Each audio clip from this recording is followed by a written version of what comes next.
I did everything I was supposed to do, and when it wasn't enough, I realized the problem wasn't me.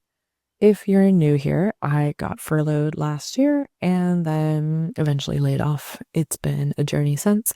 And while you see a lot of travel content here, I also think it's really important to talk about what goes on behind the scenes in the daily 9 to 5.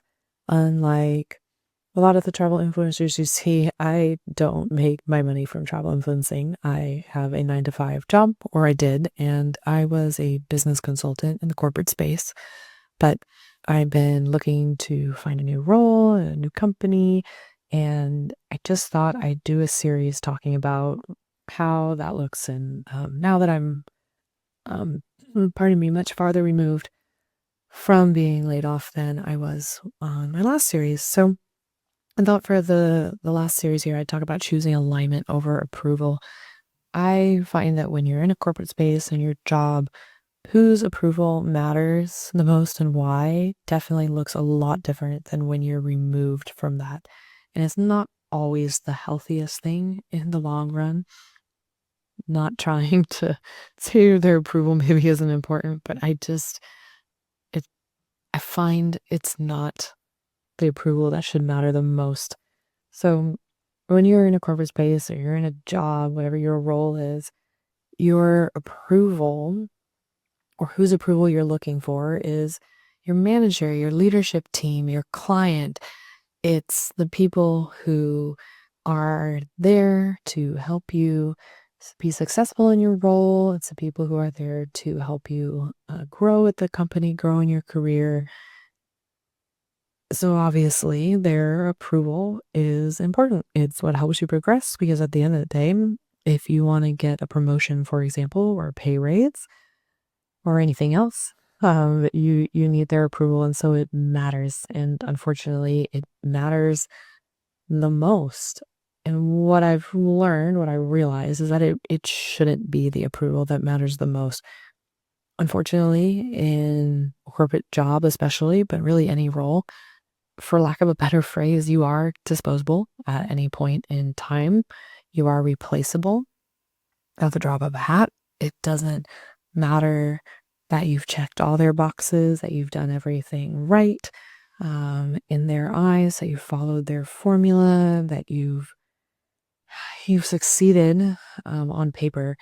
They and even if they've approved of you during this time, it's not necessarily going to be enough. So I think the approval you get in my case as a consultant from my client was far more important than the approval I was getting from the leadership team internally. And I also think my own personal approval of myself, if that makes any sense, but just feeling successful really and proud of the work that I did and what I'd accomplished and where I was going, because all those things that I was proud of that I had accomplished are things that I get to carry with me forward, and that's what matters. And I think once you find those things that matter to you, that you are proud of, that really helps you to find your alignment. Alignment, I find, is, I guess it's kind of quiet. It's not something that jumps up and shouts and screams and has neon signs like, this is your alignment, this is what you're meant to be doing. I think it's more of a quiet, steady presence in your life, not only your life, but in your work life. And alignment can look like a lot of things. That can be alignment in the work that you're doing. It can be alignment in the values you have. Say, for me, integrity is a huge one. Um, and knowing what that is, I think really, really helps you stay perhaps grounded and centered and focused when maybe the approval from your leadership isn't there. But even if you disagree with that, you still feel proud of what you've done and accomplished. And that is something that, again, you get to carry forward. It's very, very important. Important. Oh my gosh, important. Um, and I think it also helps with dispelling the fear of disappointing people. It, it's not easy, but as long as you're not disappointing yourself, it doesn't really matter whether you've disappointed somebody else or not.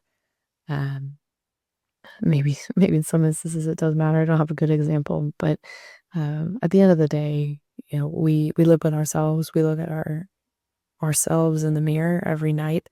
We're not facing our leadership team before we go to bed, kind of thing. Did I have a good day? Did I live in my values and do the work that I should? And so, um, being in alignment, or at least like as close as you can be to alignment, helps with dispelling of that fear of disappointing people. And you know, the flip side of that is you're always going to disappoint people. You can't please everybody. And for me in my role, as long as my client was happy, that and I was happy because my client was happy, that was what mattered to me the most. I would hope that by extension of the client being happy, the leadership team and the company I was employed by were happy as well. But I think sometimes it's not always the case.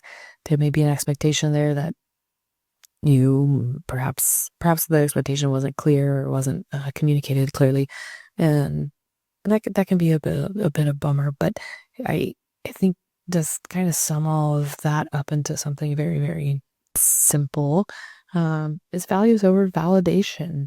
I know for me, I stand by my values. I stand by the work I do. That's very, very important to me. And as long as I feel I've done my work to the best of my ability with my integrity, to myself and my client, that to me is validation enough. Of course, there's all the other validating things, like a reduction in the time it takes to do a task, for example, or simplifying a process. There's we could deep dive into that, into like the project management sphere, and um, your all that stuff. But that maybe that's a video for another day. But all that to say, I think your values are so important. They're the thing that you carry forward. You don't carry your work forward. You can work at one company and work at another the next, and it's what you've learned from it that comes with you. It's not the work. The work gets left behind.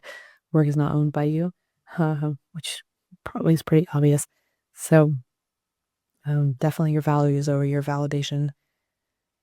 And I think just kind of to sum it up, um, let's say what does moving forward look like? What does it mean? Even without the clarity, because you're in this in between space.